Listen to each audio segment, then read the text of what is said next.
આજે મારી માં ખોડિયારનો જન્મદિવસ હોય અને મને બે કડી ગાવાનું મન થાય ત્યારે એ જીણ પેટ ધારી દિવ્ય કાયા જોગ માયા જન્મતી દંભતી સકળ પર તાપતે પગ જગત હવ નમતી હતી ખમકાર કરતી ખોડલીના પથ્થર ગુણ ગાતારિયા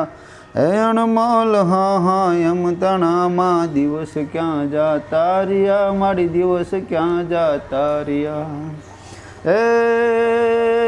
ઉજળાય વાળી સંધુ બાપલ બૂટ બોલાળ બેચરા ચોરડ કુળમાં દેવ ચાંપલ કાન સાવજ કર ધર્યા સુણી સાદ આવડ માતનો રવિ ભાણ પણ થંભી ગયા હે અણમોલ હા હા એમ તણામાં દિવસ ક્યાં જાતા રહ્યા મારી દિવસ ક્યાં જાતા રહ્યા।